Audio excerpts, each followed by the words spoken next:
Halo Sobat PNS Kreatif, gimana kabarnya? Semoga sehat dan bahagia. Jadi pada kesempatan kali ini kita akan membahas informasi terbaru dari Badan Kepegawaian Negara mengenai P3K paruh waktu. Jadi pada tanggal 20 Agustus tahun 2025, BKN mengadakan Zoom meeting terkait P3K paruh waktu. Berikut disampaikan beberapa poin penting dari hasil Zoom meeting tersebut. Pada sesi pertama, disampaikan materi mengenai penyelesaian pengadaan CPNS dan P3K.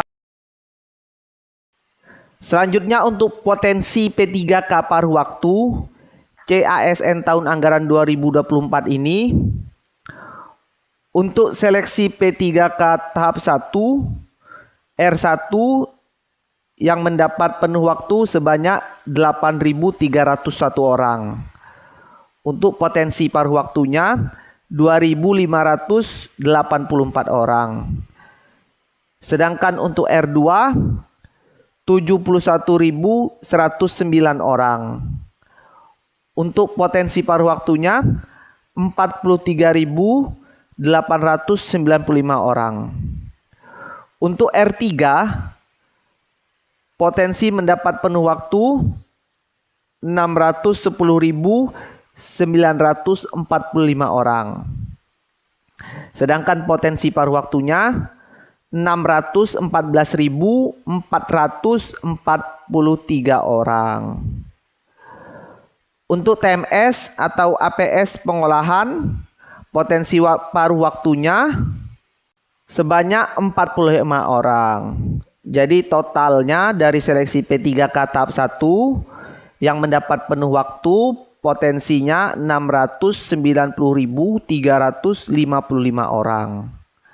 Sedangkan potensi paruh waktunya sebanyak 660.967 orang.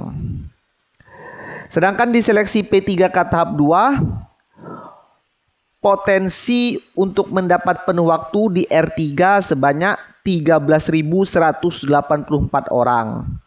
Sedangkan potensi penuh waktunya sebanyak 158.750 orang. Untuk R4, potensi mendapat penuh waktu sebanyak 158.215 orang. Sedangkan potensi paruh waktunya sebanyak 461.197 orang. Sedangkan untuk R5, potensi mendapat penuh waktunya sebanyak 14.470 orang. Sedangkan potensi paruh waktunya sebanyak 30.944 orang. Untuk TMS atau APS, potensi paruh waktunya sebanyak 5.197 orang. Jadi total keseluruhan seleksi P3K tahap 2 potensi mendapat penuh waktu sebanyak 185.869 orang. Sedangkan potensi paruh waktunya sebanyak 656.088 orang.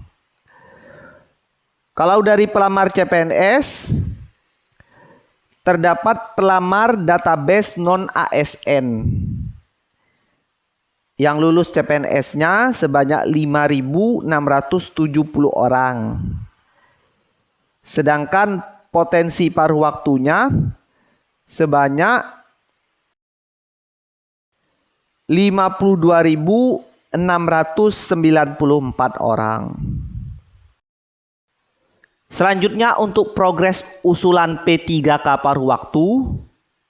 Dari total potensi paruh waktu sebanyak 1.369 orang 747 orang yang sudah diusulkan instansi sebanyak 722.152 orang.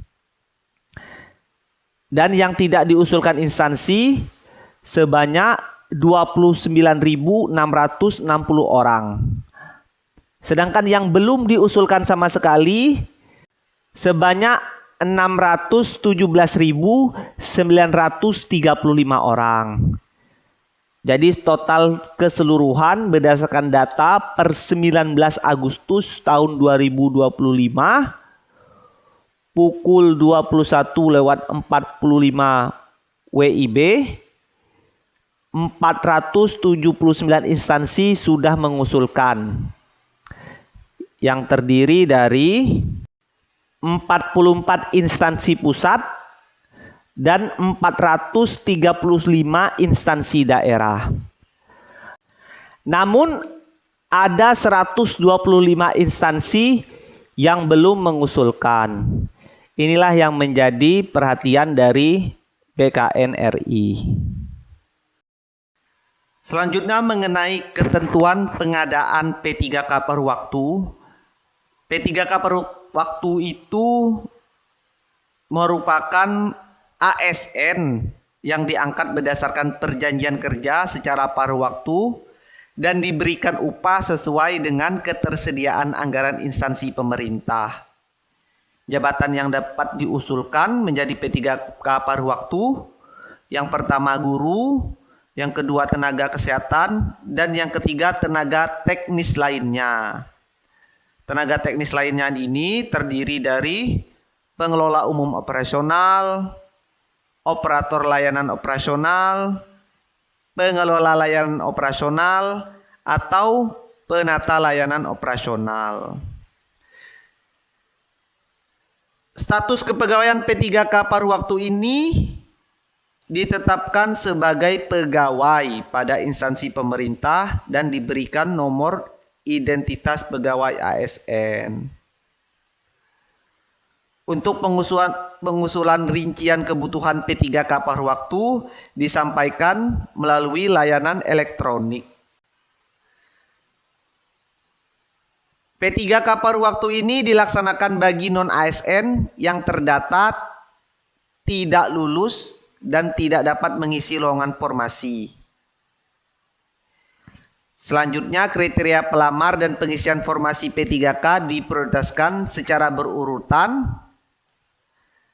serta mempertimbangkan kebutuhan dan ketersediaan anggaran.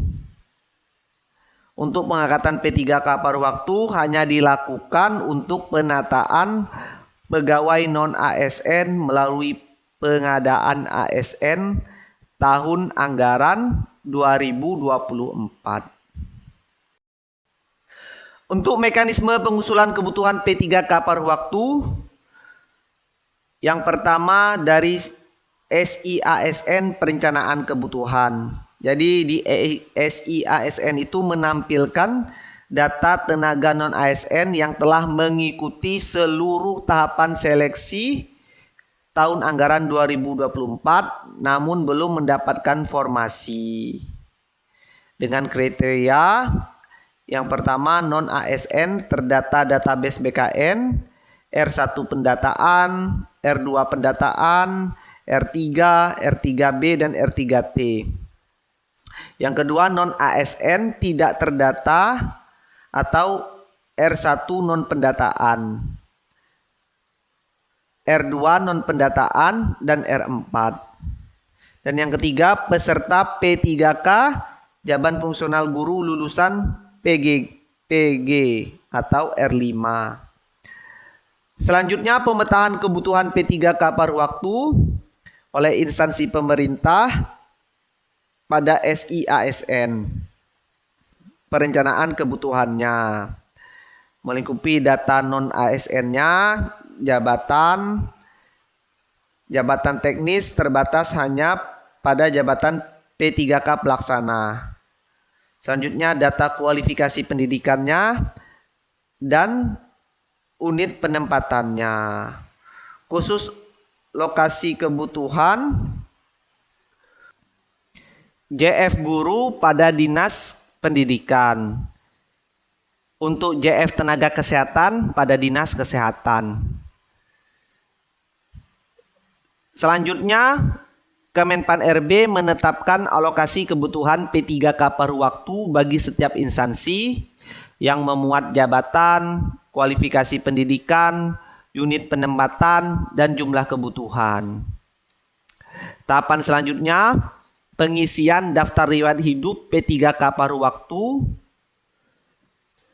Untuk Panselnas melakukan pengolahan hasil seleksi kebutuhan P3K paruh waktu. Untuk instansi pemerintah melakukan pengumuman hasil P3K paruh waktu. Sedangkan tenaga non-ASN melakukan pengisian daftar riwayat hidup pada akun SSC ASN masing-masing pelamar. Terakhir, penetapan NIP3K paruh waktu. Instansi pemerintah mengusulkan NIP3K paruh waktu ke BKN. BKN menetapkan pertek NIP3K paruh waktu. Dan PPK menetapkan SK dan mengangkat P3K paruh waktu dengan perjanjian kerja selama setahun.